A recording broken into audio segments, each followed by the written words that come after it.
Hey there, I'm Sean Finnegan, and you are listening to Restitutio, a podcast that seeks to recover authentic Christianity and live it out today. To whom was God speaking in Genesis 1:26 when he said, "Let us make humanity in our image"? My guest today, Sam Mansfield of Adelaide, South Australia, has found 6 different answers to this question. In the following interview, I ask him about his recent presentation at the inaugural Australian Unitarian Christian Alliance conference called Wrought with Wisdom, How Solomon Understood Genesis 1:26, 3:22, and 11:7. Mansfield puts forward the deliberative position with a twist. Here now is episode 655, God Spoke to Himself in Genesis 1:26 with Sam Mansfield.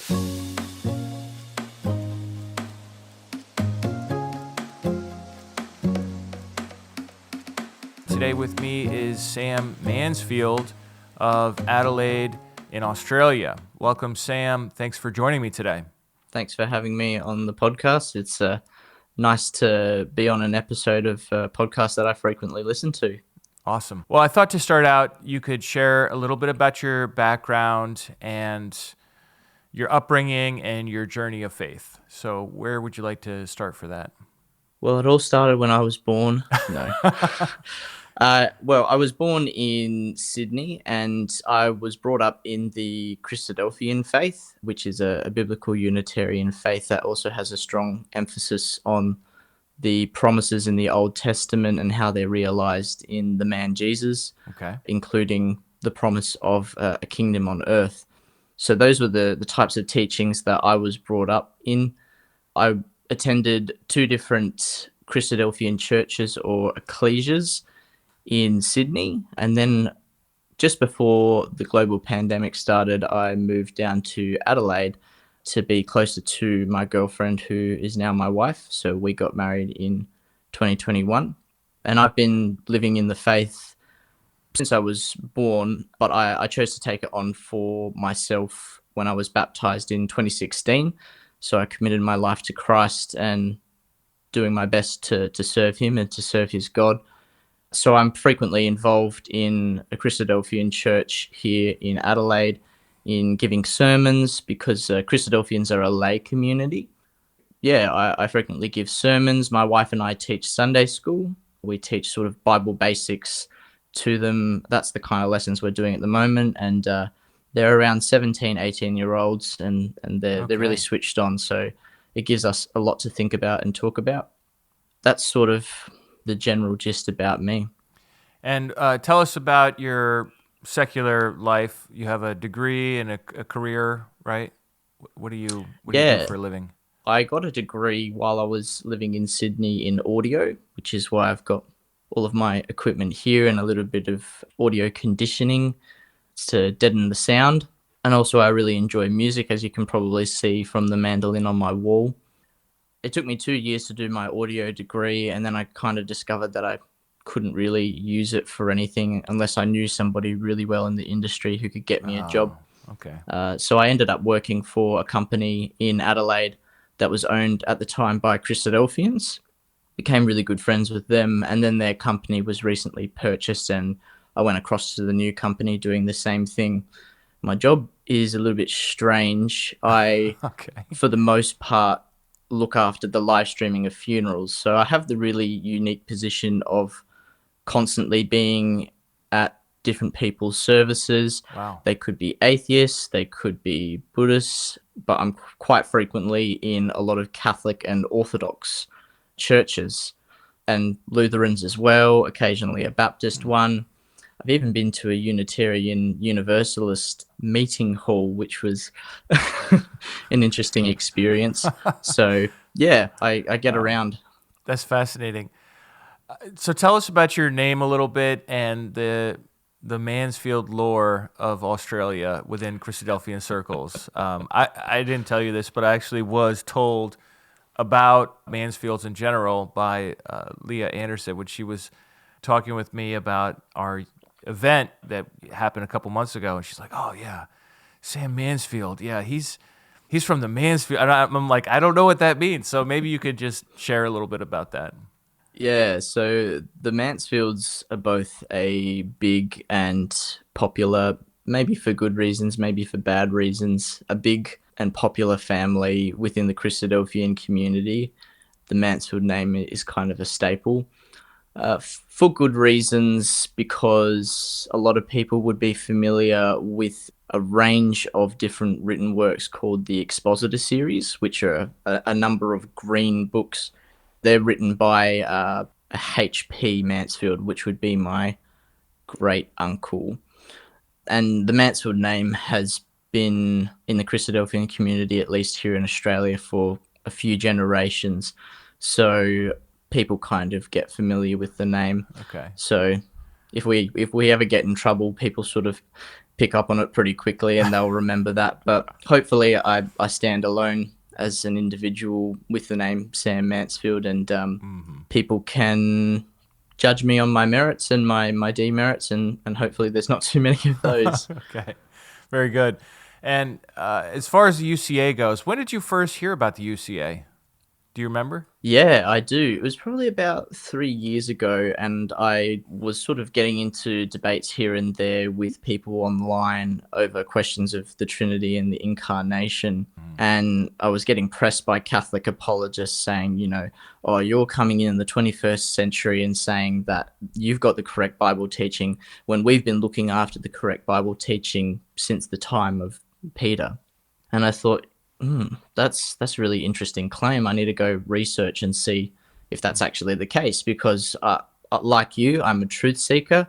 I love the slogan at the end of Restitutio, the truth has nothing to fear. There it is. So I thought, if I go digging, then I should be able to find the truth, and either I'll be happy that I've reaffirmed that what I already understood was true, or I'll discover what is actually true, and I'll be happy that I discovered something new that was the truth.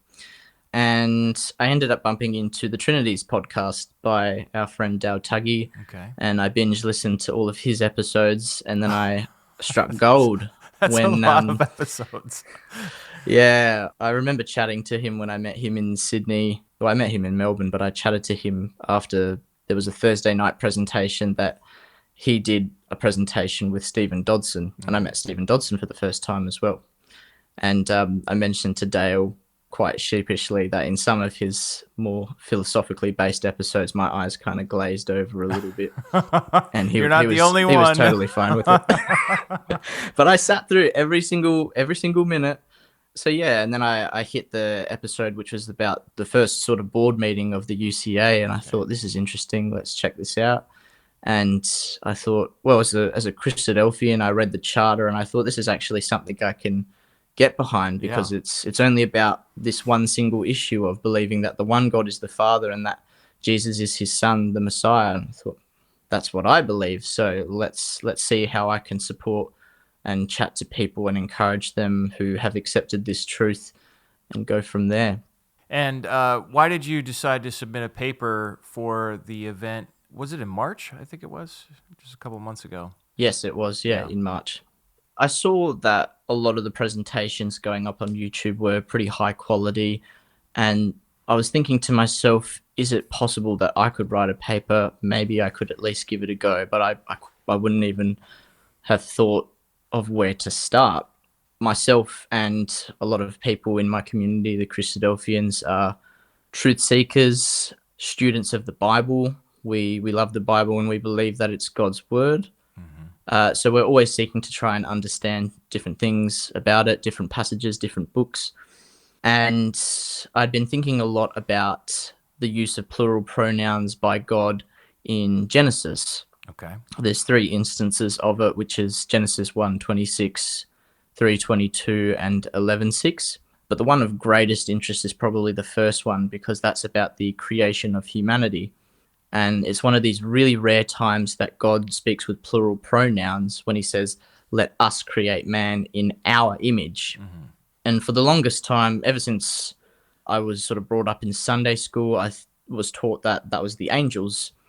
And so I just accepted that. That's actually how God typically works throughout the rest of scriptures. So the pattern you would expect kind of fit. But what was missing was basically any evidence that the angels were involved in creation. And whenever you bump into later passages in the Bible, like in Job and Isaiah, God just takes credit for it himself. He doesn't say that anybody else helped him. He said, I did this alone. I did this by myself. You don't see that for other major miracles that God works in the Bible, like the parting of the Red Sea. God doesn't say, I parted it by myself, or I led the children of Israel out of Egypt by myself, because he used an agent, Moses, to do that. So whenever I tried other test cases to see if maybe when God says alone and by myself, maybe that was him referring to him doing that by his own power, his sole power, it didn't seem to work. So I was looking for answers to what's the correct way to try and interpret these plural pronouns. Okay, so the paper is called Wrought with Wisdom, How Solomon Understood Genesis 1:26, 3:22, and 11:7. And it's 27 pages long, 133 footnotes, extensive bibliography. 6,000 words. 3-page bibliography. What'd you say, 6,000 words? Exactly. Okay. Yes, if you are interested in this, I don't know how people could get a hold of it, but maybe they can email you or something, Sam. Yeah, so they can contact me at, I've got a podcast that I've just started up, which is the In His Truth podcast. The one that would be most accessible to basically any Christian would be the one on YouTube, which is the extended one, where you get to see my beautiful face. Not very beautiful, but at least it gives you something to look at. I give you plenty of slides, so you don't have to look at my face all the time.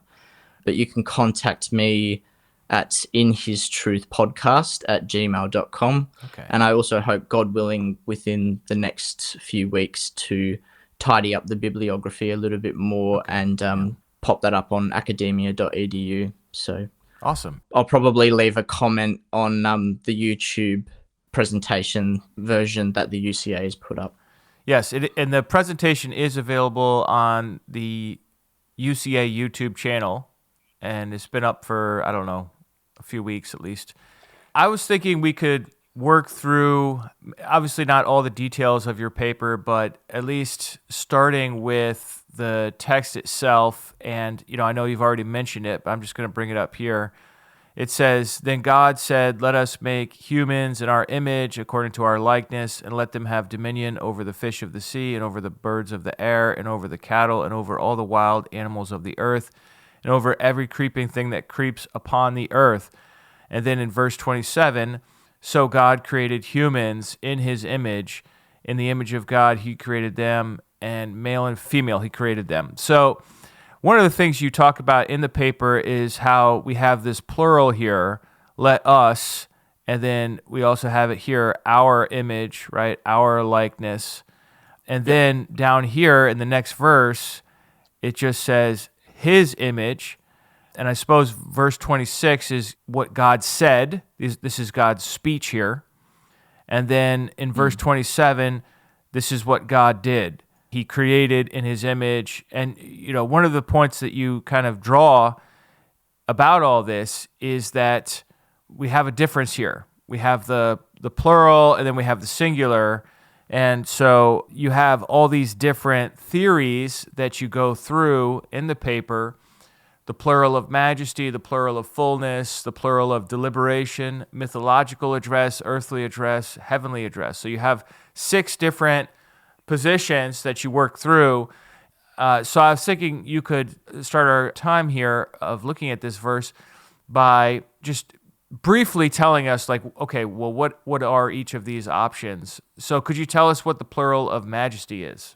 Yeah, so the plural of majesty is where a particular, it's often used of nouns in Hebrew and also other ancient languages, where the referent is actually singular, but more majesty or intensity or honor is attributed to that singular referent by making the word a grammatical plural. Okay. Dustin Smith actually does a really excellent UCA presentation on this, which I would highly recommend.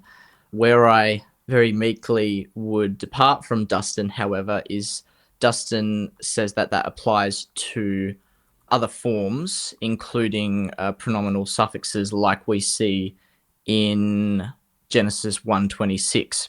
However, a lot of scholarship seems to agree with Dustin as much as it comes to nouns. They would disagree when it comes to pronouns or other forms. And I think the Septuagint is a bit helpful there because often the translators of the Greek edition of the Old Testament, they would translate plural of majesties by making the reference singular. So instead of, say, for example, the Hebrew word for God is Elohim, that is a grammatical plural, but the referent is singular, which is why it's only translated as God rather than gods. The Septuagint would translate it into the singular theos, which I think you could probably even see just for the word God in Genesis 1:26. Yep. So the word God will be translated by the Greek translators into the singular, but for the pronouns such as let us make man in our image, the plural pronouns have been preserved in the Greek. So it seems that the translators have not understood it as a plural of majesty. Oh, right. Okay. Yeah. The late Michael Heiser and also the translators of our very own Revised English version also thought that that the plural of majesty wasn't what was going on here. They actually agree with the angelic view, which is something that we'll get to. Did you want to discuss the other plural views as well? Yeah. Let's go ahead right through them. Plural of fullness, which you label as probably the standard Trinitarian view. Yeah. What's that? The plural of fullness is the belief that it's presumably God the Father addressing the eternal God the Son and potentially even God the Spirit, but at a minimum it would be the Father addressing the eternal Son. I made a brief comment. There's a footnote in the paper where I actually sort of nudge in the ribs this labeling title of the plural of fullness, because you kind of think something's full, it's filled up, but if you've only got part of it, then it's not full. And so it almost implies that if the Father was to create by himself, then it's not full enough. We need the Son and the Spirit as well to assist the Father with creation, which is, I don't know, it almost feels a bit sacrilegious to me to claim that the Father creating by himself is not full enough. But I drew quite extensively from another paper that was written either 1975 or 1985 by Gerard Hazel, which is a German scholar, and he put together a list of different definitions that people have provided throughout history for the use of these plural pronouns in Genesis 1:26. And he obviously favors his view, which is the plural fullness, the Trinitarian version.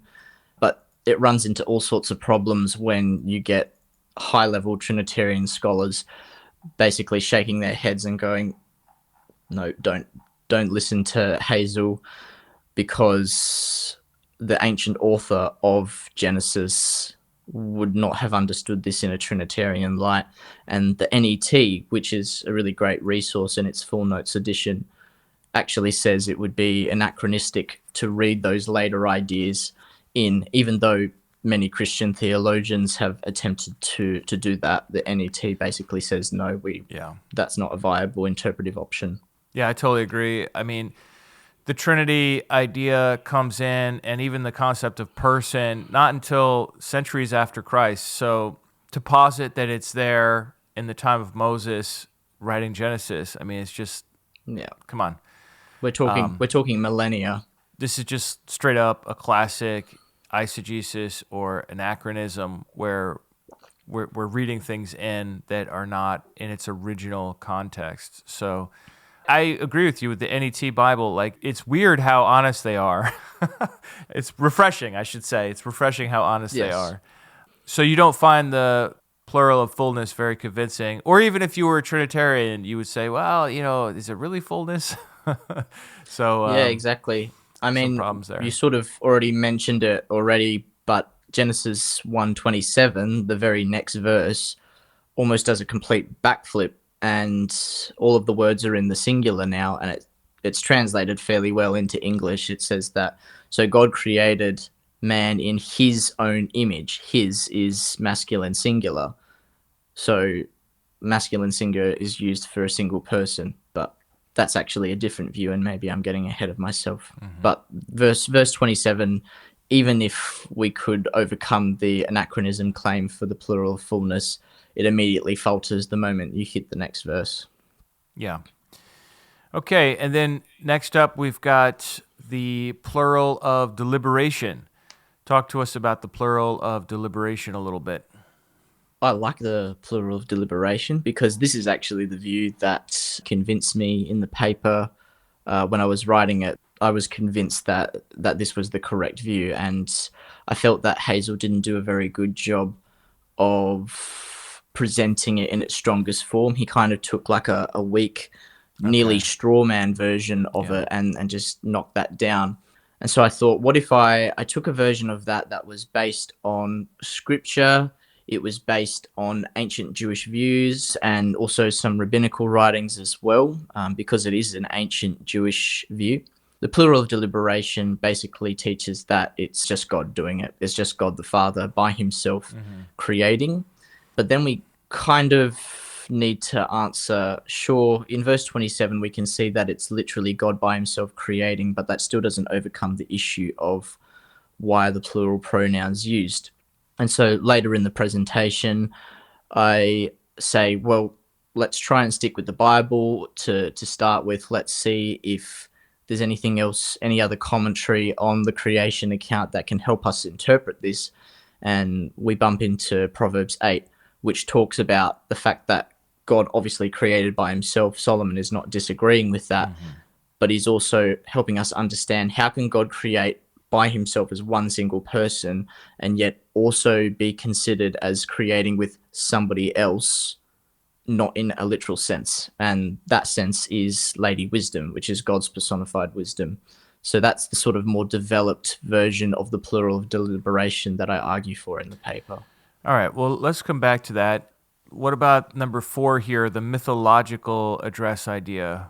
What is that talking about? Yeah, so the mythological address is something that's more held by hypercritical scholars of the Bible who think that within the Genesis account, there's evidence of Semitic polytheism, essentially, but the continual claim of the Hebrew Bible is actually that there's only one God, Yahweh, and he's the one that's responsible for creating all things. If anything, the Genesis account actually acts as a polemic against belief in multiple gods, belief in a pantheon of gods who were involved with creating.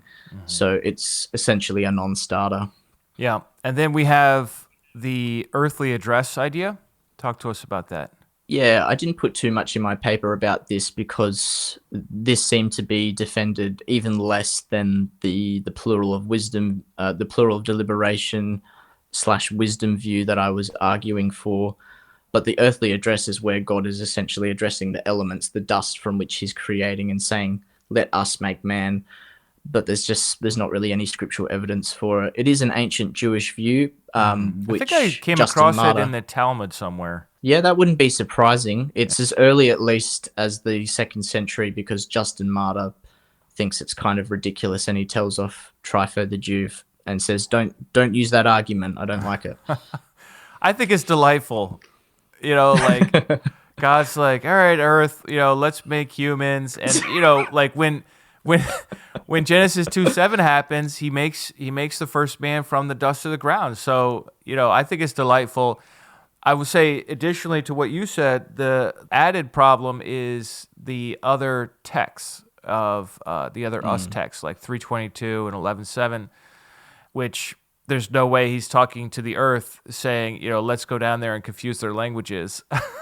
Yeah, it breaks the pattern. Yeah. Right. So I think if we didn't have the other two, and arguably a fourth one in Isaiah 6:8, which I don't think you really addressed in the paper, who will go for us? And he's talking to Isaiah, but it's not Genesis, so I'll give you a pass on that.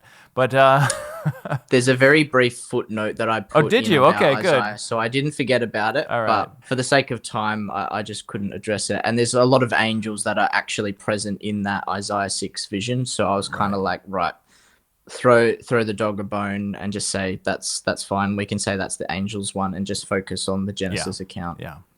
All right. Now, then we also have the heavenly address. Can you explain that? So the heavenly address is sometimes, or maybe even often, called the angelic address. This is super popular in the scholarly literature. This almost seemed like the most favored opinion. It's actually the most favored opinion in my own community as well. It's basically that God announces to the angels his creating intent. You get a sort of split within this address view between people that say that the angels were involved in assisting God literally with creation, and then other people who are saying, no, God is just announcing to the angels his creation intent. But then in verse 27, he just does it by himself, and that's consistent with the rest of scriptural testimony. And in the paper, I actually argue against both views and say that neither of them can really be substantiated in light of the fact that angels are not mentioned as being involved at all.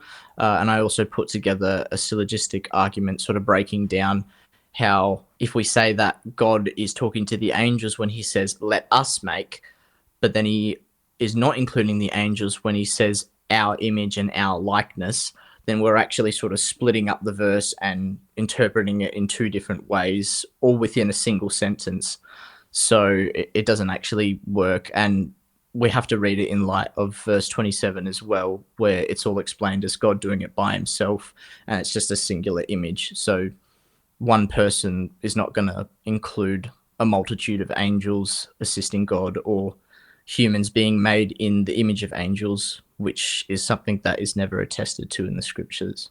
Yeah, and I think you also make a point about the fact that angels are not ever said to have authority. Could you talk about that a little bit, and this whole idea of the image of God as being dominion? Yeah, so that was in a really brief section at the start of, I think it's section 2, where I talk about problematizing the angelic address. In an earlier draft of the paper, I had a much bigger section developing that argument about dominion.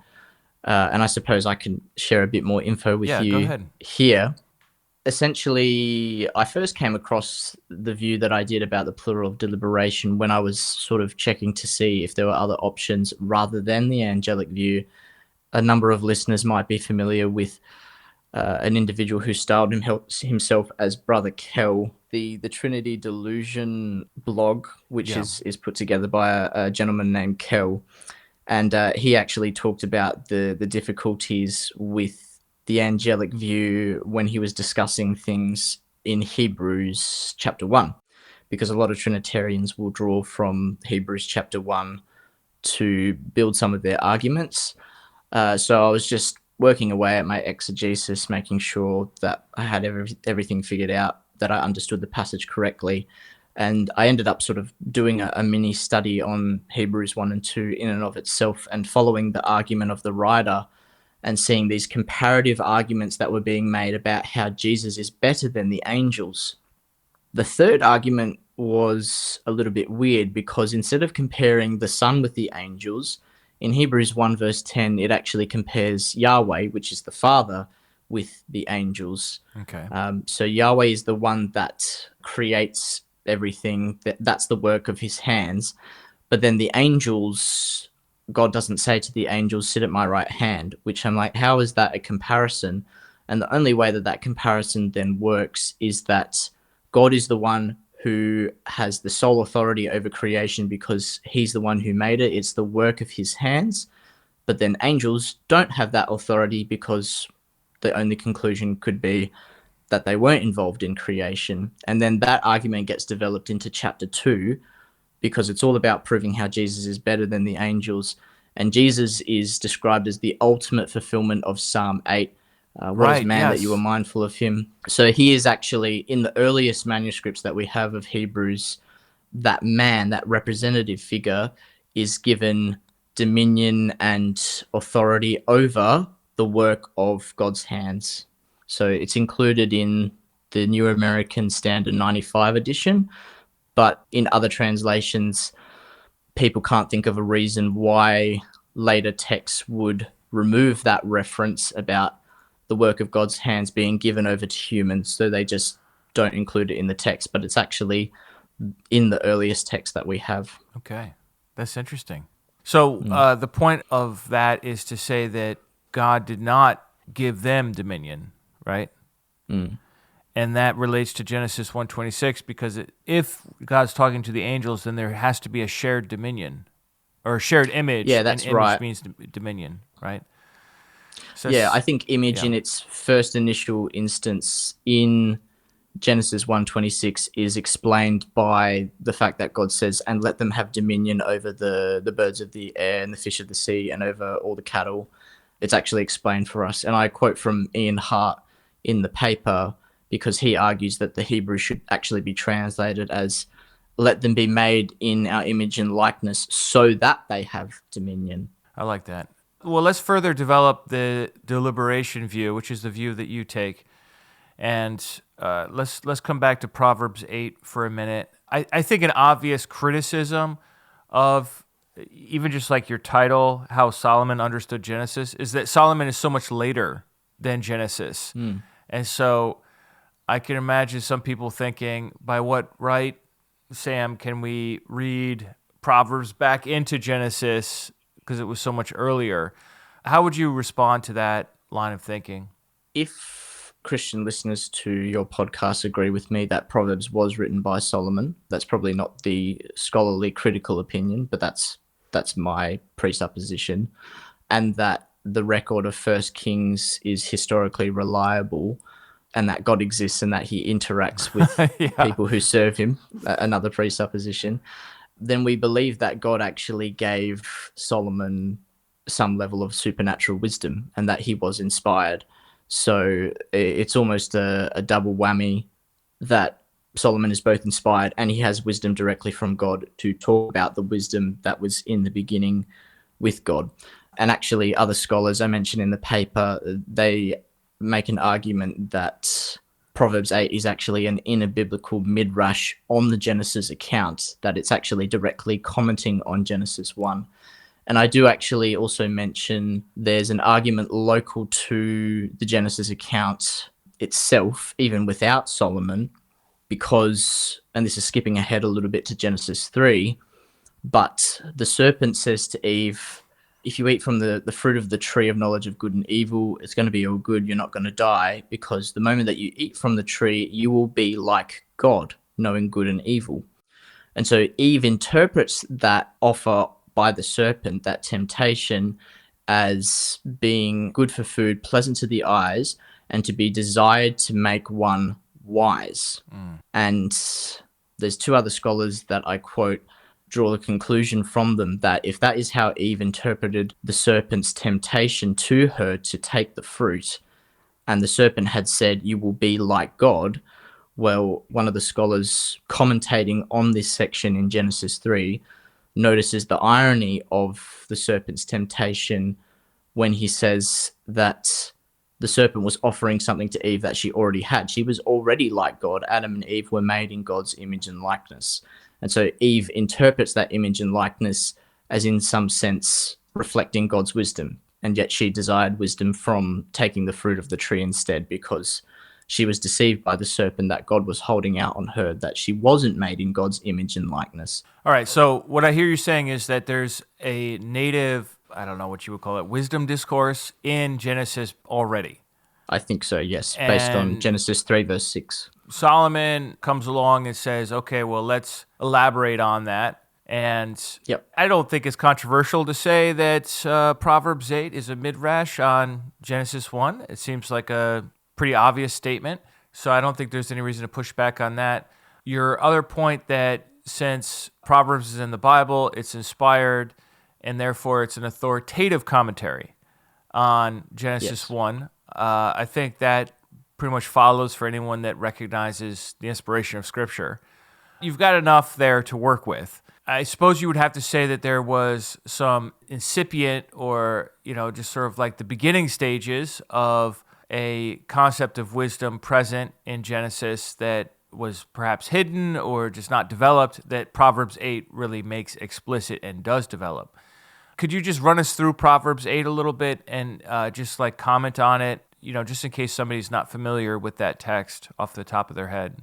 Yeah, certainly. Just a very brief point before I do Yeah, that go ahead. about what Paul says. So, Paul writing in Ephesians in the first century, again, I take the view, and there is scholarship to back it up, that Paul did write Ephesians, Yep. Colossians, and Yep. the I agree with that too. disputed letters. Yep. But Paul talks about in Ephesians 3, verse 10, the hidden inner wisdom of God that has now been revealed through the church. There we go. So that through the church, the wisdom of God in its rich variety might now be made known to the rulers and authorities in the heavenly places.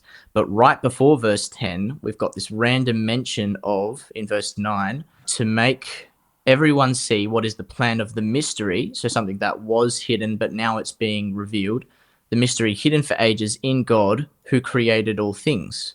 Why do we need to put that in the sentence? It could have just read as the plan of the mystery hidden for ages in God, so that through the church, the wisdom of God in its rich variety might now be made known. Okay. But instead, we've got dropped right in the middle of that sentence a reference to God being the creator.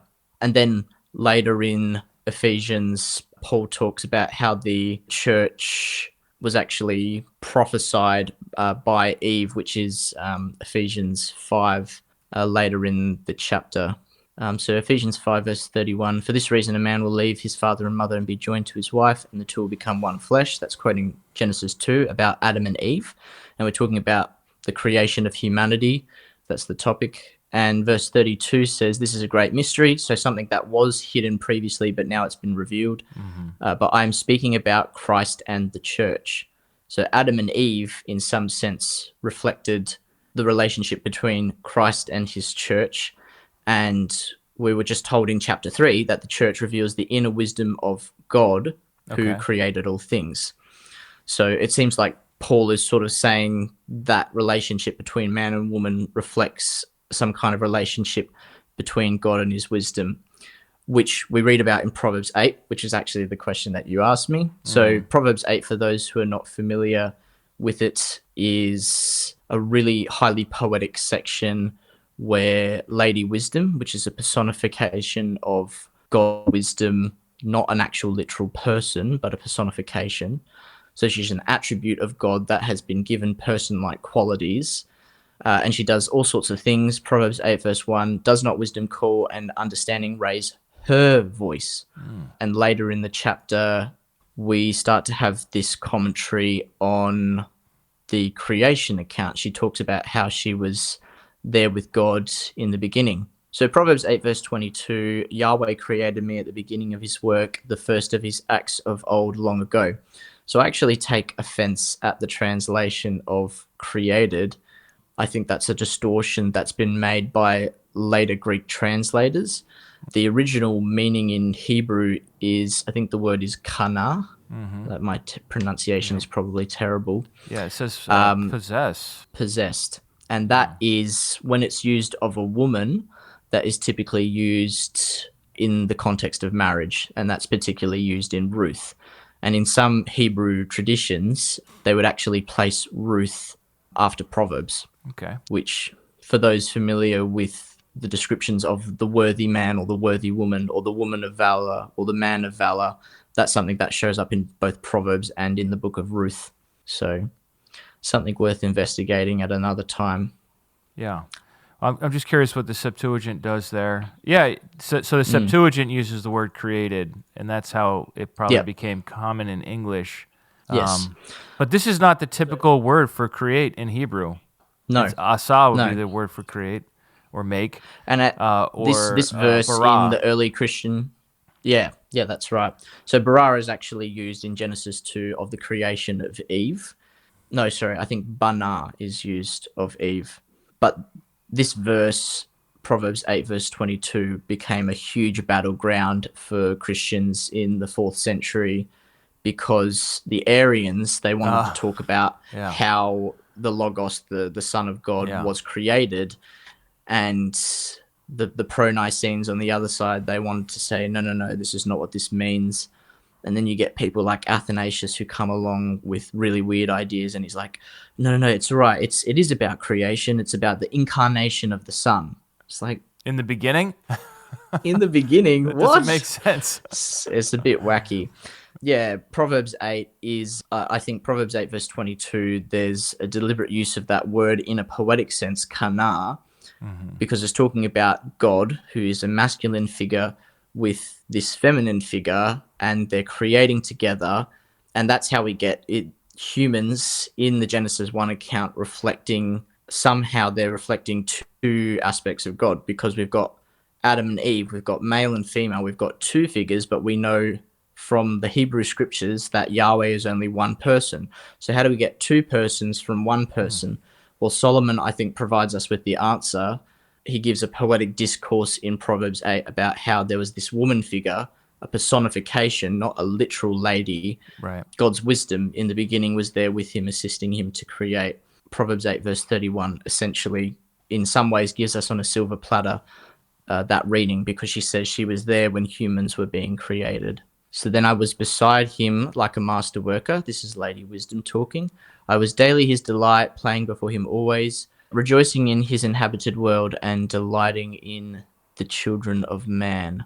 Okay. In light of the rest of the discourse that's happening, where she's talking about how she's there before the foundations of the world are marked out, before when he's drawing the circle of the earth so that the waters don't transgress his command. This is all just before creation is happening. And then boom, when we get the inhabited world, when we get Adam and Eve, she's there when those humans are being created. So we've got somebody there for God to address who's not a literal person. It's his personified wisdom, personified as a woman. And that's how we can have God saying in Genesis 1:26, let us create man in our image and our likeness. And yet in verse 27, you might think, okay, that's a poetic utterance that God says out loud to his personified wisdom. I want to know what that looks like literally. Well, you read the next verse and you see it's just God doing it all by himself. It's just that he does it super wisely. In the paper, I also footnote a lady who's put together all the different lexical links between Genesis 1 to 2 and Proverbs 8, Okay. which makes it quite clear that the other scholarly gentleman that I quote, who says that it's an inner biblical midrash, when you look at the tables that she puts together, it becomes quite obvious where she's looking at the exact same Hebrew words appearing in both. That's an interesting point, too. The word for wisdom is chokmah in Hebrew, and then Sophia in Greek, and in both cases they're feminine, which is great because then the personification translates quite nicely between the two languages. That could have been problematic, but since just by accident of language, those two both identify wisdom as female, that worked out really nicely. But wisdom is not a female. Wisdom is not a male. Wisdom is a description of actions that go well. Yep. Right? Like paying your taxes is wise because if you don't pay your taxes, the government comes eventually and audits you, and then you get arrested or fined, or in your life it doesn't go as well. So we say, oh, paying your taxes is wise. Well, it's just describing something that is good and that works well and that's functional, that's ordered or future thinking. So, wisdom is not a person at all. But in Proverbs 8, wisdom is personified. And what you're saying is that this relates to Genesis 1:26 as God speaking really to himself. Yep. That's what deliberation means. If I say, hey, let's go to the store and buy some clothes, and if I'm the only one in the room, that's me. That's Sean talking to Sean. I am the I and I am the me in that sense. So that's the us together is deliberation. And so God's really like having an internal conversation. Hey, let's do this. Let's do that. People who talk to themselves, like me, are quite familiar with this. It's a way of like verbally processing, I guess. Is that pretty much how you see it? Or did you want to add or correct, what I said there? I think that's a great place to start, but I wouldn't stop there, because that's one of the criticisms that Hazel brings up in his paper on the Let Us reading in Genesis 1:26. He says that this reading, the plural of deliberation, rests on the use of it in the modern languages. I might say, I made pumpkin soup for my wife tonight. because she Okay. wasn't feeling super well. So I put in all the spices, and I could have said something like, "Let us make this soup," but my wife is not going to be helping me because she's sick. I'm cooking it by myself. But is that really going to be enough evidence to say this is what God is doing in Genesis 1:26? I would actually agree with Hazel. On its own, that's not enough to build an argument out of, which is why I think it's a good starting place. But Okay. we marry that with what we read later in the scriptures, especially in Proverbs 8, to fill out that plural of deliberation with the wisdom aspect. But Okay. you're correct. When we come back to it and we ask, what are we literally talking about here? It's actually just God creating by himself, and he's doing it wisely. Yeah. One may question how wise it was to create humans, considering all the problems we've caused. But I have faith that in the end, this kingdom is going to come, and that over time, his wisdom will be vindicated in bringing us into this situation. So I would like to transition now to, obviously in the paper, there's a lot more that you discuss and a lot more content that we're not going to be able to get to in this conversation, kind of drawing to the end here. I do have some other questions for you, though. You have this YouTube channel, In His Truth Extended. You've got one video on there. Is this going to happen, or was this just something you started and it's, tell us about it. Yeah. What is your dream? I put together the first episode in an incredibly busy period because I wanted to make sure it was ready to release at the conference. But I'm in the process of writing scripts for other episodes. Dan Weatherall from Bible Feed was kind enough to leave me a comment on my biblical Unitarianism episode, the first episode of Correct Christian Teaching, and he said it would be great to hear about some of the arguments in regards to the worship of Jesus and how we're meant to sort of understand what's going on there. Dan Weatherall is a great guy. We had a lovely walk in the countryside when I was in England last year. Oh, lovely. Yeah. That's very nice. Just a real gentleman, and done so much with technology too. Yeah, he's a real Bible whiz. feed. I did an episode with him on Bible Feed about the Council of Nicaea, or the Creed of Nicaea, because they were celebrating 1700 years last year. Yeah, 1700 years. Yeah. So we were just doing our best to help uncelebrate Nicaea on that episode. So that's up there. But I'm hoping on my YouTube channel to also put out a vlog on the UCA events that have been happening in Australia. I took some footage of the debate that was held at the Canterbury Christadelphian Ecclesial Hall. Also some of the presentations that happened the day after, and also some footage from the conference that was in Sydney a week later, which I gave my paper at. So I'm hoping that the vlog will go up along with some other videos. But any sort of videos that people think I should produce on there, I'm open to feedback and questions. And I'm hoping to do a few different series on there. So there's stuff coming. It's not just the one episode. All right. So if people enjoy hearing you and your work, they should subscribe on YouTube to In His Truth Extended, which is just at In His Truth Extended on YouTube. Yep. What else is going on in the world of Sam Mansfield? Do you have other projects you're working on, or hopes or dreams for the future? I'm hoping that the UCA will be something that generates a lot of conversations between particularly people in my community, the Christadelphians, and those who are coming to this understanding of the one God and his son Jesus, and that we can support each other in whatever way is feasible, even if that's just cheering each other on this one aspect of God's truth. Let me ask you on that. Why do you think it's worth it? Because, obviously it's inherently risky to work together with other groups outside of your own. Why do you believe in the cause?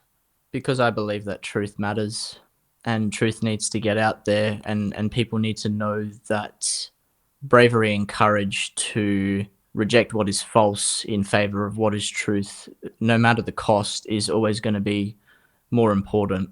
I think that's ultimately the reason why. Yeah. Would you say that we're stronger together? I think so. I have the benefit of being part of this community that's been ticking away for the past 150 years, and there's been Christians that have held our belief for earlier than that, but as a community, we've been ticking along for 150 years. We can kind of be there as the sort of older big brother to lend other restorationist groups and other individuals a hand to sort of strengthen them rather than let them perish by the wayside. You know, Yeah. we're here to offer our advice and what we've learnt, rather than people hiding in Trinitarian churches and not sharing their truth with the world. They can feel emboldened to share with others, and others can come to this understanding. So yeah, I do think we're stronger together in whatever ways we can work together. And I think that there are a few different ways that we can do that. So we're definitely stronger together than apart. Let's go back to your earlier remark you were about to make. Who knows? You were about to tell us, you're about to drop something big. I can feel it. I'm just kidding. Go ahead. What were you going to say there? Well, I'm also hoping to explore my paper a little bit more as an episode on the podcast. Sort of, a lot of people mentioned at the conference to me that it was a little bit technical. So I want to kind of bring it back down to grassroots, make it really easy for the lay listener. There's also, for people who chew through all of my content on YouTube, there's an audio podcast version as well, which is mainly for people in my community, the Christadelphians, but it's all about searching for truth and reading the Bible and trying to understand it and how that practically affects our lives. I was almost thinking I could go with the slogan like learning what authentic Christianity is and trying to live it out, but I think that was already trademarked by somebody. Doesn't come Feel to free mind. to use it. I don't care. Oh man, yeah. But I have a very similar outlook to you. I want to know what Jesus and the apostles believed. I want to make sure I'm believing the same thing, and that practically affects our lives, that changes us to be more like Christ while we wait for his coming. Yeah, that's something that people can look at. And the who knows comment was in reference to maybe, God willing, there's some plans that there might be another conference in Australia potentially. And maybe if I write another paper and I really put my back into it, the blind reviewing committee might think it's okay and let me get up and speak again. Who knows? Who knows? Hey, that would be great. I think you did a great job. Thank you.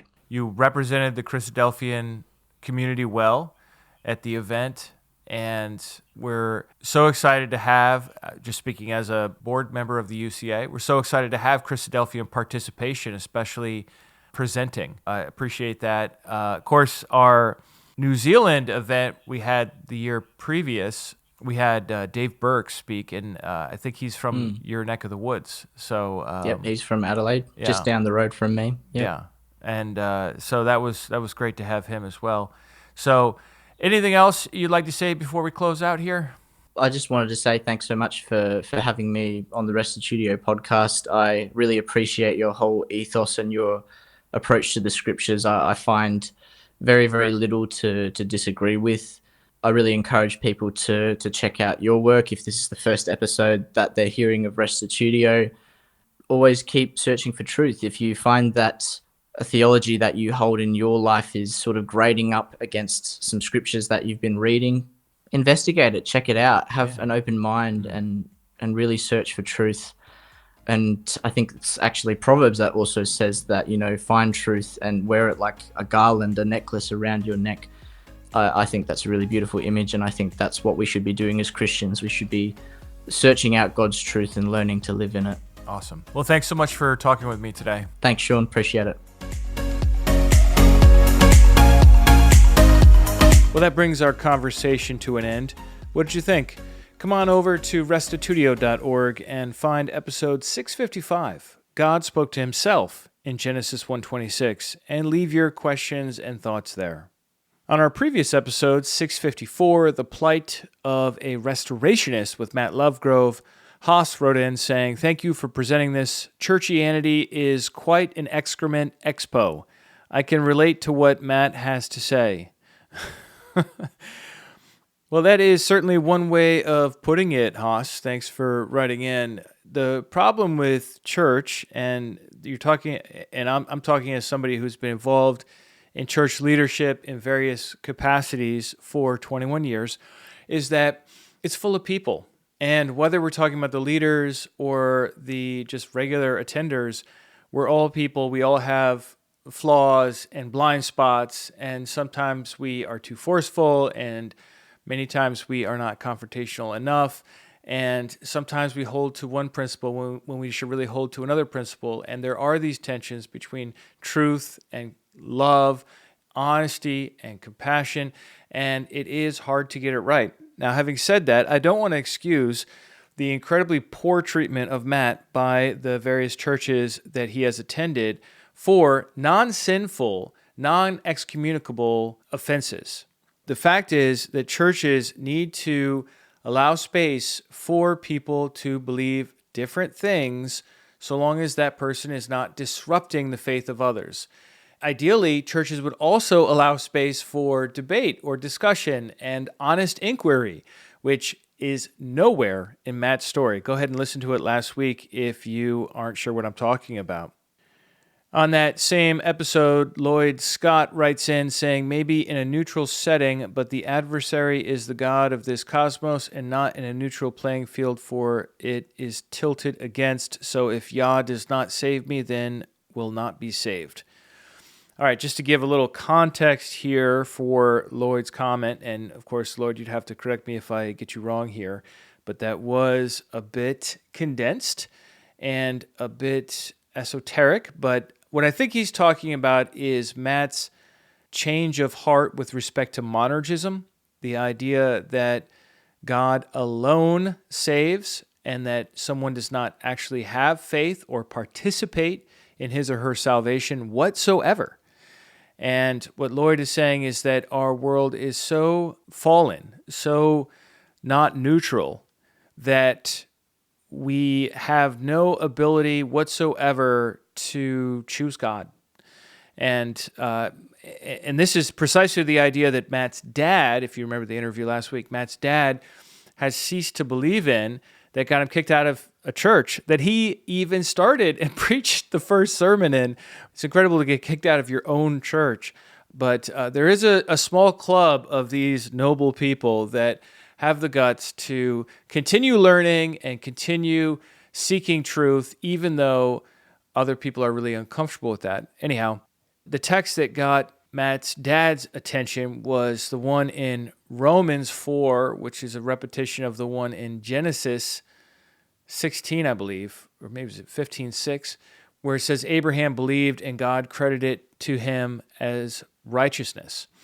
And the point was, well, the Bible says Abraham believed, ergo, Abraham believed. So to use some sort of slick move and say, well, that belief that Abraham had really came from God, it was a gift from God, that is a sleight of hand. I'm sorry. Like, we have no hope if we are forced to interpret the Bible in such a strange and non-face value way when such plain statements occur and then get repeated in the New Testament as the basis for the whole system that everyone bases monergism on. Romans 4, Romans 3, 4, and 5 is, a go-to section to talk about justification by faith, right?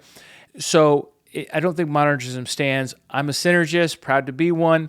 I think we do work together with God. God is seeking those who want him, and those who choose him, he saves.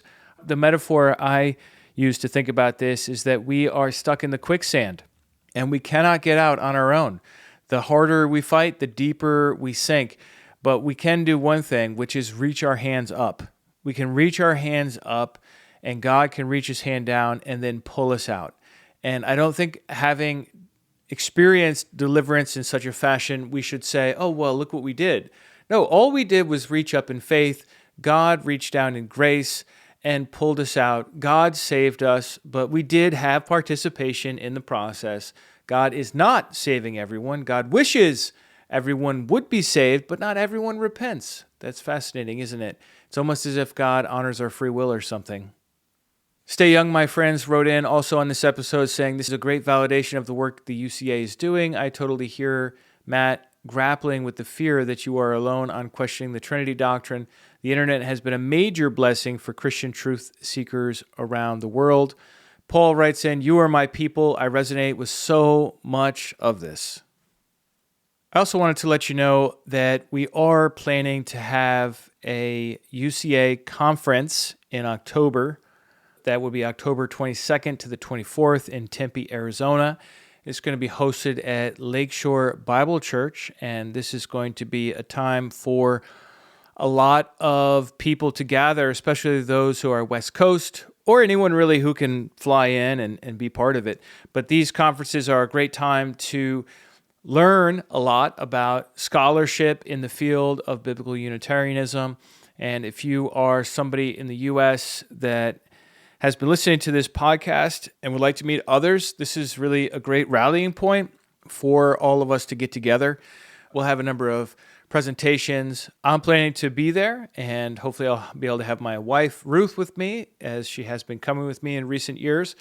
And we would love to meet you. So if you are in the U.S. or Canada, Mexico, somewhere within a reasonable travel time of Arizona, hey, put it on your calendars, October 22nd to the 24th. Registration is not yet up.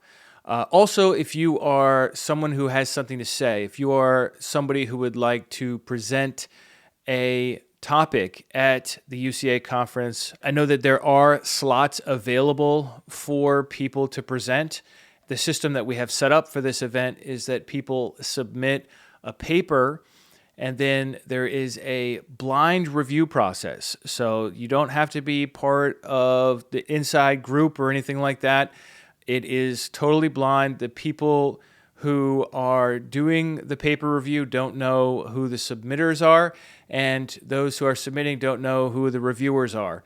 And they rate the papers based on merit, and then those are some of the folks who get to present at the conference. So if you have an idea brewing, do the research now. I mean, it's June, so the deadline for this is probably going to be August, if I had to guess. And I'm sure we'll see more information on the Unitarian Christian Alliance website for this. That's unitarianchristianalliance.org. And it would be great to meet any of you at that event in October. Well, that's going to be it for today. Thanks, everybody, for listening here to the end. If you'd like to support Restitutio, the number one way you can do that is to share this episode with your friends. It's absolutely free, and it is the number one way that people hear about the show is through word of mouth. Also, if you'd like to support us financially, that's a huge help. Thanks to all of you who are doing that, especially on a monthly recurring basis. You can do that at restitutio.org, O-R-G, and there's a donate button there. I'll catch you next week, and remember, the truth has nothing to fear.